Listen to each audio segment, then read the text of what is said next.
Hey everyone and welcome back. And before we get started with this week's video, I just want to say a massive congratulations to us all Milan fans who have made it through this season in what has been an enthralling, exciting roller coaster season where we've literally seen everything. We've seen everything we could possibly see. Injury crisis, red cards, people going out for COVID, a half an hour extra time penalty shootout with Rio Aviv in the Europa League qualifying match. And here we are, we've made it to the end of the season, and of course I'm doing this video with a massive grin on my face because we've achieved the objectives which we hoped to achieve at the start of the season. And guys, today I'm just going to look into briefly what this means to me as a fan this season, which has been so exciting. It's just been so, encapsulating. It's just been everything. It's been the season of our dreams in what's been, we look at nearly a decade of not qualifying for the Champions League or getting Champions League football. This has just been an amazing season, and I was saying this last weekend with the guys on the pod. What would I have rather preferred to happen at the end of it? Would I have rather us beaten Cagliari and assured our Champions League spot for next season last weekend, or would I have preferred to beat Atalanta in the last game of the season?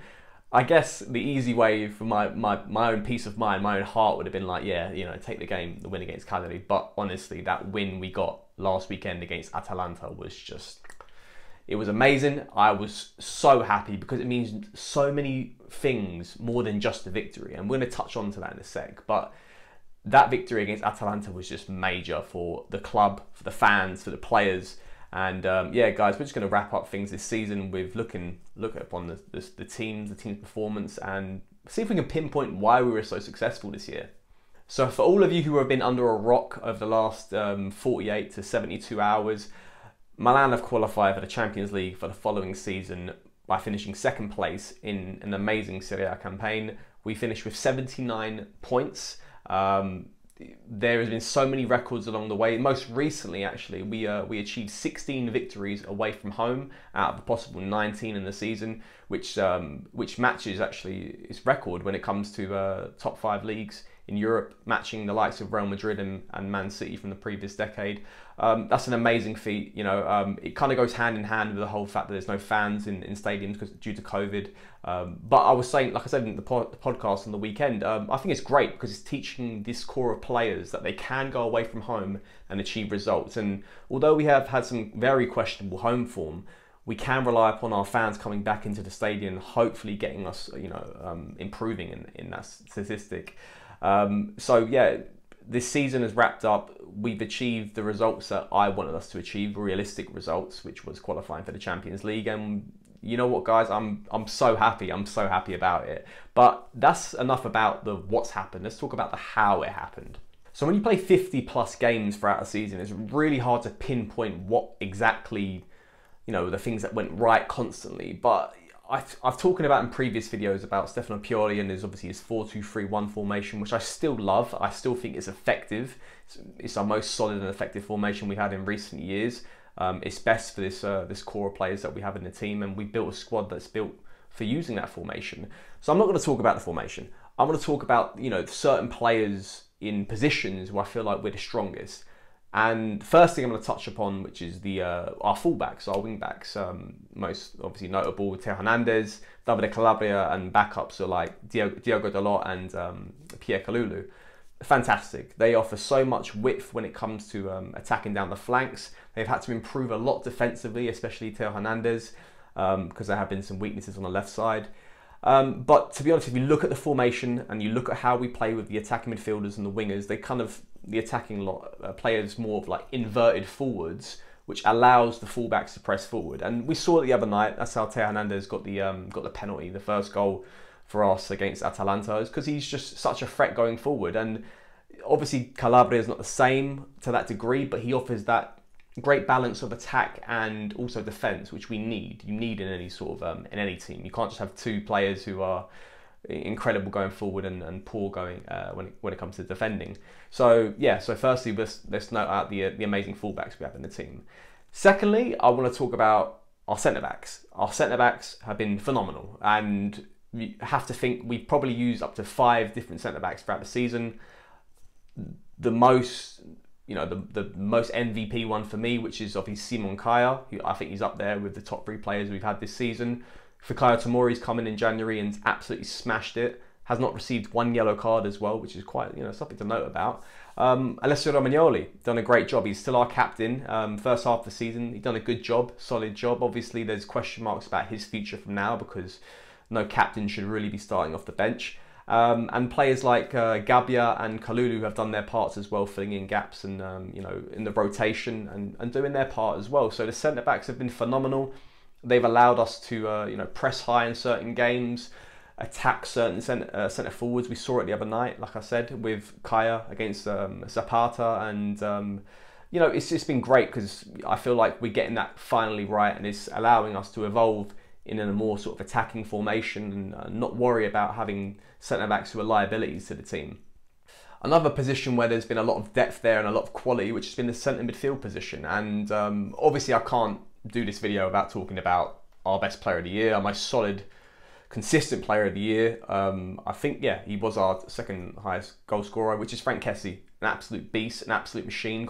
Scored both penalties against Atalanta. He was there in the 90th minute, taking it to the corner flag, wasting time and completely doing exactly what we wanted to happen. I didn't care how we won that game on the weekend, just get it done, and he knew exactly what he had to do. I made a note, it was 3 times he took it to the corner within 2 minutes, putting his body on the line with 3 Atalanta players trying to hustle him off the ball. He didn't care. We had an objective that night, and that was getting the Champions League football, which was winning that game. And he put his body on the line. So, you know what, Kessie, I salute you for that because you're an absolute G. Secondly to that, you've got players like Ismail Benacer who offer more of an attacking option when it comes to being in a centre mid position, which is quite weird because I'm talking about Kessie, who's contributed 13 goals, but obviously a lot of them come from penalties. But Benacer, amazing when it comes to driving with the ball, pushing the ball forward with his movement, and obviously good passing with the left foot of his. Credit has to go to Sandro Tonali as well, who's come into this team, a young 20-year-old who, of course, his opportunities will rise with forward seasons coming up. I feel like towards the end of the season he wasn't used as much as we had hoped, but we'll see what his future awaits. He's still very young and he still has all the time in the world to grow and obviously grow into this team. He's a Milanista. I have complete faith in him succeeding at this club. So yeah, I think Tonali's he's done okay this year. He's done okay. And probably the underdog of the midfield, had a good game when he came on against Atalanta, is Swahilo Mate. I wrote him off when he came to this club. A lot of people did. There's only a few people who kind of said he'd be good. One of them is also on this channel, Jan. I give you a shout out for that one because I completely written off. We all did. Swahilo Mate has been very solid. I like him as a centre midfielder. I like what he offers to this team. A different sort of. He's not a backup to Kessie. He's his own player in his own right. He drives the ball forward quite well sometimes, surprisingly. Pretty solid. He's good awareness. I actually want us to sign him. I feel like it's a no-risk deal for 7 million euros.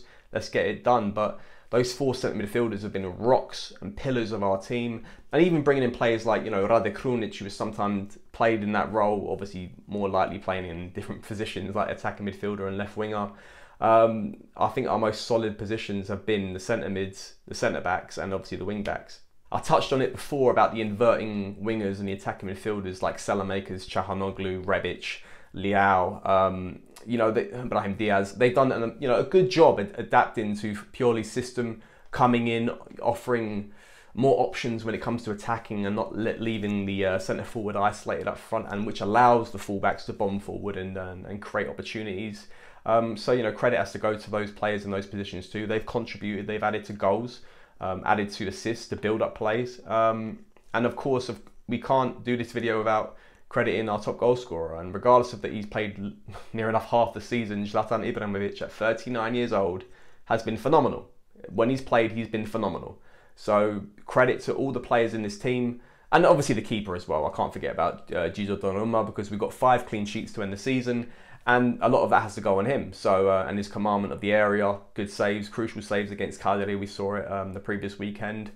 Credit to all these players in this squad, and obviously the squad depth that rolls downhill. And head coach Stefano Pioli, who I've backed since the start of this season, I will continue to back into next season. So let's see how he does going forward. So what does the Champions League mean? What does qualifying for the Champions League mean for this club, for us as fans?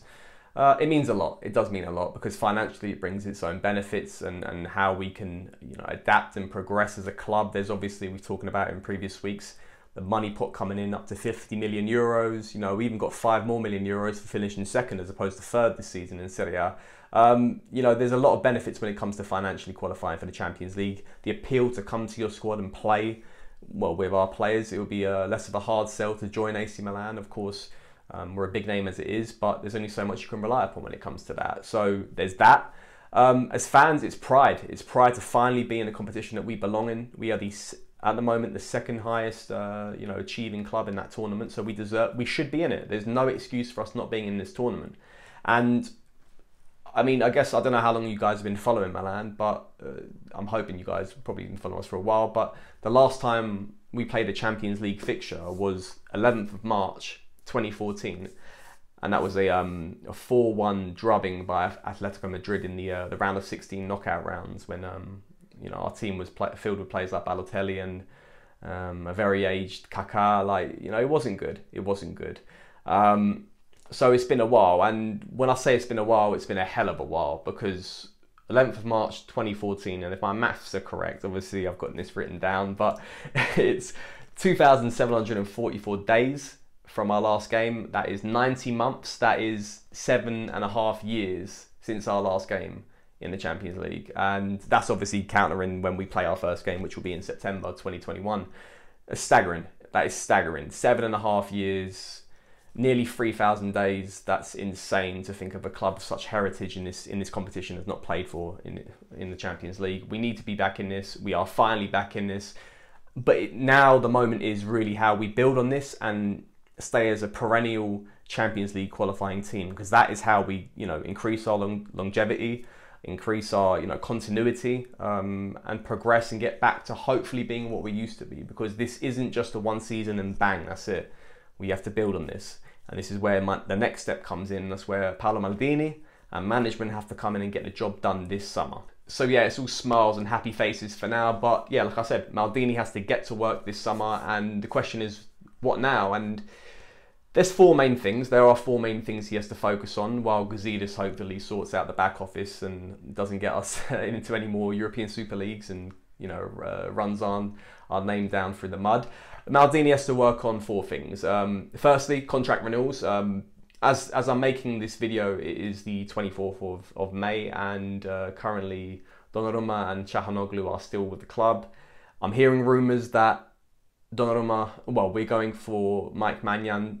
That's evolved the story right now, because Donnarumma's renewal doesn't look like it's going to happen, so we're locking in that backup option. Basically, those 2 renewals have to get sorted if they're going to happen. I've given my opinions on the Donnarumma renewal in previous videos, so check that one out. I still stick to that opinion.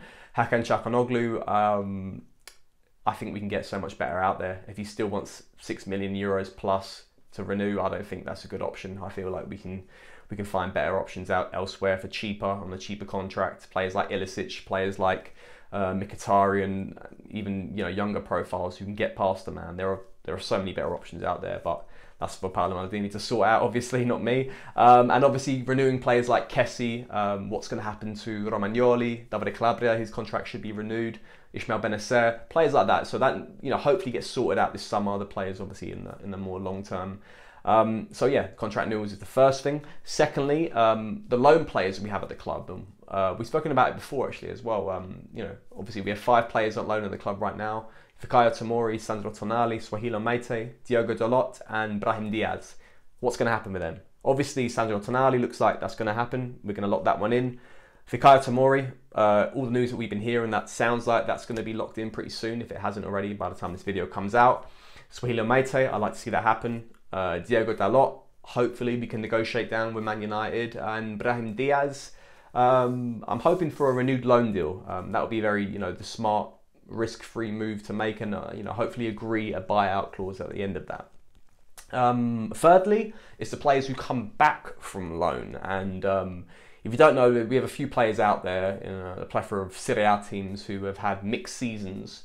The best one has been Pobega, who's had a good season with Spezia. What future awaits him is Mattia Caldara, who's had a bad season with Atalanta, barely featured, and question marks about his future, massive injury issues. Andrea Conti, mixed season with Parma. Parma have been a complete shambles this year, which I'm sorry to say because I'm from Parma originally when it comes to Italy, and I want to see them in Serie A, and I'm gutted they got relegated, but this can happen. But yeah, Conti's had a mixed season. I feel like he's got some good appearances for the club, but not enough to really get a lot of suitors coming in. So, you know, we have to question marks about what's going to happen with his future at the club. And Laxalt, who's had a good year with Celtic, but from what I'm hearing, financially, they just don't have the money to buy him outright. But yeah, so there are 4 players amongst others coming back. We'll talk about Colombo, who's had a good season, well, I think he's had an okay half a season with a Serie B side. There's a lot to happen there, so we're seeing a lot of players come back into the squad and what future awaits them. And lastly, which is the most importantly, and how we build on this, because we know we've targeted so many positions where we need improvement, which is, you know, a backup centre forward or a rotation centre forward, a new right winger, hopefully sell Samuel Castillejo, potentially another attacking midfielder, another fullback, is the players we have coming into the squad. If we are going to make some purchases, which I like to think we will, because we have got the Champions League football spot, who are we going to sign? Who are we going to sign? It's the massive question mark, but I feel like the 3 prior things I spoke about, which is the contract renewals, the players we have had on loan at this season, and the players we have returning from loan, play major parts into who we're going to sign this summer. Because if we can't shift certain players, or we can't buy a player who we've had on previously on loan, or the contract renewal is not going to happen, or it does happen, it does affect the dominoes in place with potential signings. So it's a lot of sort of watch this space and let's see what happens. But this is where we come in, because just as Maldini's got a lot of work to do, we've got a lot of work to do, because there's a lot to cover this off season, because the work doesn't stop for Maldini, the work doesn't stop for us. So any news coming out, stay tuned on Sempre Milan. You know we're going to come out with latest breaking news of any transfer activity, contract renewals. Stay tuned a bit, because we're going to have it all here. But I'm happy, guys, to wrap up what has been an incredible season. I'm proud of this club. I'm proud of this shirt. You know, it's been a hell of a few years to go through, and we did it. We've actually achieved a great objective. No, it's not a trophy, but this is huge. We are finally back in the competition that we belong in. Cue the Champions League music, you know, if they do play it on this or whatever. I'm so proud. I'm so proud, guys. And until next time, guys, Forza Milan.